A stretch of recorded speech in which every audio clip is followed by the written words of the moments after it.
Art of war? Sit down, you tiny orangutan. Sorry.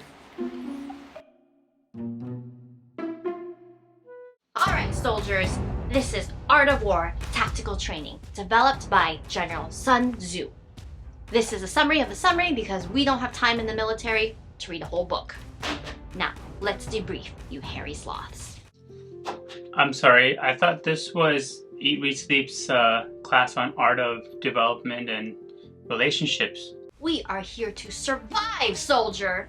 This is war! Oh, same thing. Troop, your task is to engage in the following strategies in order to conquer. Oh, well, this could be fun. I mean, I can definitely relate this to my work back at home, you know. Work, war, potato, potato. Leave your Mickey Mouse nonsense at home, soldier. Now, let's begin. Tactic 1.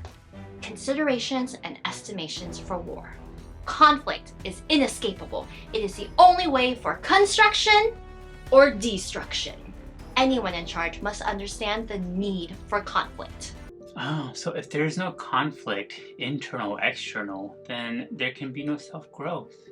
Give orders without hesitation. Never waver! Make preparations for warfare, and do not fight a battle that you cannot win. So just be confident, you know, schedule and make plans. Don't take on too much. A leader must know which weapons to give their soldiers and to teach them to use it properly. Choose your men with great care and consideration. And once you have your men, keep them at your breast.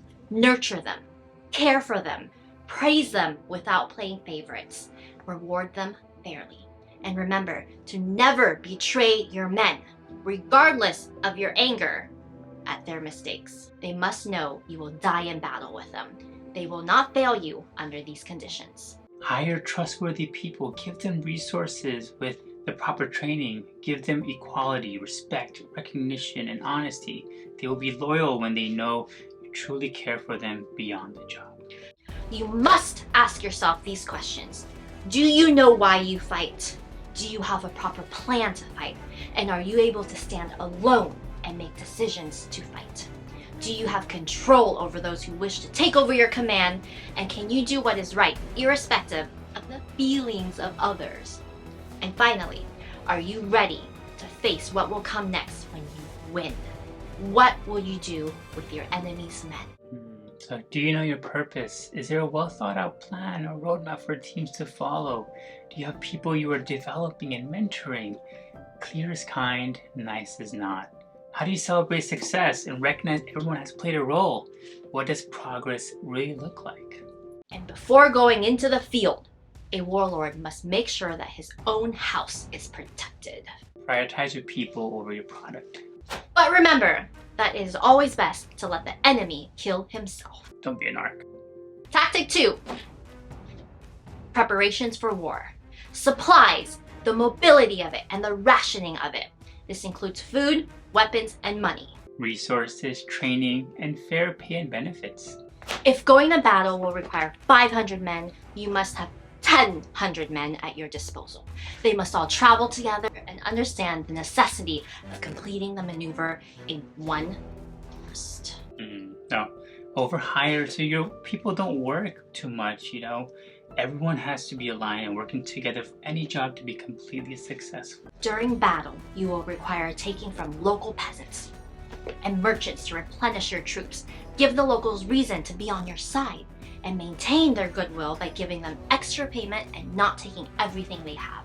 We have to be kind to our employees. Regardless of their title or rank, everyone plays a very important role. When faced with warriors of the enemy, treat them with respect and turn them into allies.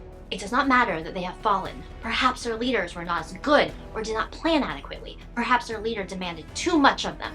Bring them in with compassion and reward them well. They will be loyal to you. Don't judge anyone. Some may have had bad managers and have not been properly trained or led. They don't know what they don't know. Practice positive reinforcement to show them there is another way to do things. Tactic 3. The nature of attacks. Unless absolutely necessary, never use force when taking over. You do not want to give people reason to fear, only to respect your properly laid out plans. Then they will assist you as a means of protecting their own interest as well. Threats and ultimatums don't work. Give respect, and it'll be a win-win for all. To the end. Even if you are being overwhelmed by the enemy, you must still be prepared, and your generals must understand and believe your plans will succeed. If their hearts and their minds are not with you, they will not be authoritative when they pass your orders to their captains. Always stay positive and cheer on your team. In the face of adversity, culture will decline and corruption will rise. Oh, this is what quiet quitting really looks like, huh? How to know when you have brought destruction to your own army. Not attacking when you should and attacking when you shouldn't. Not providing enough resources and causing an unnecessary retreat. Not considering the needs of the troops and constantly changing orders without logical reason. How do those employees? Not taking a stand or showing support when a situation calls for it. Insufficient training and explanations.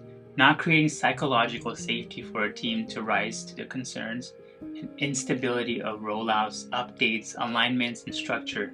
Constant changes can cause confusion and added workload. Successful warlords are able to lie in wait for an enemy. He does not attack just to prove he is in control. He understands the conditions for battle, which include the optimum use of resources and time. Changes cannot happen overnight. Understand what it takes to succeed and execute a plan without shortcuts or pressure on the people. Know your enemy's strengths and weaknesses, but more importantly, know them in yourself in order to avoid peril. Do your research, but be more focused on yourself and your team. Tactic 4. How to think of war. Warlords who have mastered defense attack from hidden places. They know when, where, and how to make an attack while defending their positions at the same time. By understanding the attack mentality, they never permit the enemy to know where the attack is coming from. Attack like lightning! So take initiative and come with progressive ideas. Think outside the box and be confident. Any progress is better than no progress. Those skilled in the art of war permit the spirit of the heavens to flow within and without themselves. They do not coerce heaven into their own favor. Instead, they will follow heaven's instructions in the proper behavior to gain desires. Lead through virtues, and your excellence will cause you to emerge victorious from conflict. This is the nature of the universe. So don't try to scheme, show off, or manipulate. Just do honest work, lead others through values, and your work will speak for itself. Tactic 5. Using the power of heaven. Delegate with intelligence and authority. Assign the correct task to your soldiers, something you can only do if you know the capabilities and limitations of your men. Structure your captains so that they are the only ones you are concerned with. You need not control everyone in the command. This will function as harmony. Management of resources. Create a system of leaders to develop and delegate tasks to. Check in to give feedback when necessary, but allow space for autonomy. Do not overstep with direct reports. Heaven sees all and will only assist when acts are sincere. Deception in war will lead to chaos. The right action or cowardice action will be decided by the heavens. Not sure if you're talking about some divine power here, but this sounds like a karma situation. Karma can be good, or karma can be a bitch, but she does make a mean margarita. Fortitude and Frailty. When you prepare for battle, be the first into the arena of combat, and do not shrink to fear or doubt. Fighting will be done with ease if you are properly prepared. Bring the enemy to you, and do not permit the enemy to suck you into false security. Only advance into enemy territory when you know there is no resistance. Okay, so a leader's willing to get down and dirty with his team, but if he's prepared with a strong strategy, no one should have to get dirty at all. Let go of your ego and be wary of flattery or situations that are too good to be true. Engage in conflict or conversation only if the other person is open to discussion. A large force does not mean it can overpower a smaller force. Hit and run tactics are when a small force is adequately organized to wreak havoc upon the slowness of the larger army. Constantly harass the larger force to determine its strengths and its vulnerabilities. Remember, it is easy for a small group to disrupt a larger group from the inside. So, no matter how large a corporation, culture can be undone if there's a small group of dissatisfied employees. Make sure to address issues to prevent cliques and rumors that can cause division and strikes. Tactic 7. Manipulation of circumstances. Manipulation is considering deception, no deception. This means you proceed without preconceived notions of victory or defeat. This is through proper planning to manipulate unfavorable conditions into favorable conditions. If you must disperse quickly, do not leave behind important equipment or supplies. If you must leave behind supplies, do not leave them unguarded or for the taking. If you cannot leave it guarded, pay an enemy to do it for you. Either way, manipulate the situation by any means possible, and do so with purpose, considering how it will affect the entire battalion. Do not be concerned with the end result so much. Spend more time thinking outside the box and looking at different pathways to advancement. When coming across a problem, always think there is a solution and spend the time to uncover the best way forward for the entire organization. A warlord must appreciate his troops' desires to be home instead of on the field of battle. Weenies. Divide them in smaller groups, enabling them to maintain their own identity. All tasks, big or small, must be conveyed as important. Manipulate your troops' minds so that they are occupied, aware of the conditions around them, and ready to fight. Give employees purpose. Work-life balance is important. They must have a good amount of important work to keep them going, but still have reprieve so they aren't too exhausted to push through when needed. Tactic 8. Variations of reality and war. Understand the varieties of things is necessary to prevail all conditions. For example, a resting place of complete safety is crucial. If troops are encamped where safety may be at risk, they will spend their energy and time towards intrusion and the need to fight to survive. Psychological safety and a space to discuss concerns will reduce the risk to the company. Energy will be spent on work and progress instead of unnecessarily being on alert and defensive.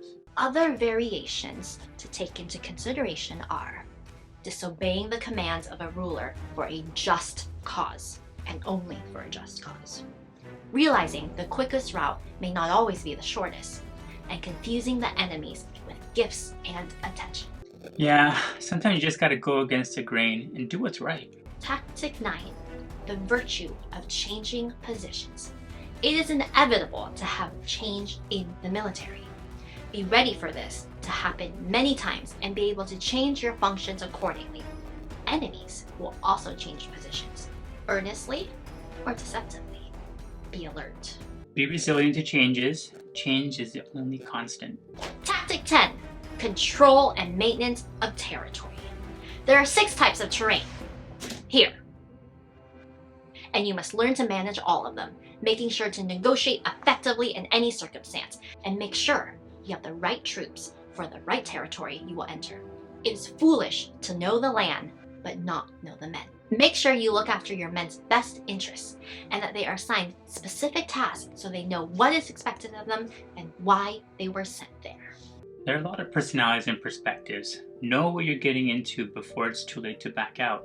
And again, put your people first. Tactic 11th. Jeez, how many more of these bloody tactics do we have? That damn Sun Tzu. 11th. Conducting and managing campaigns. There are 9 fundamental elements of war: dissipation, bordering, coincidence, correspondence, concentration, signification, laboring, entrapment, and the place of death. Gosh.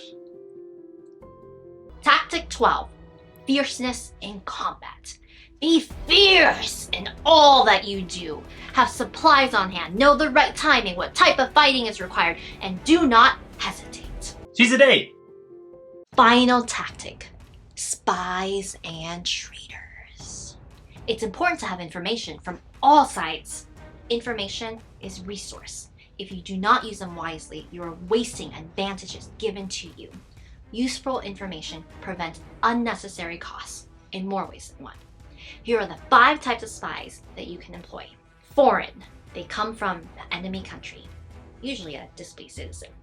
Internal, agents that work for the government of the enemy.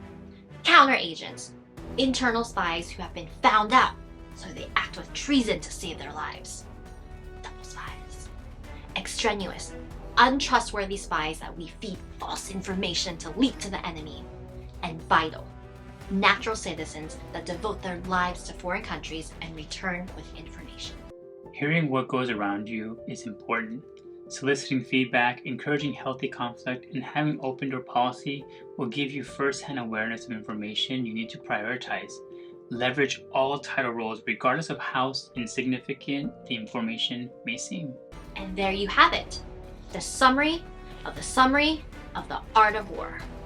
All right, you hairless cats, time to prepare and engage. I got nothing. Meow.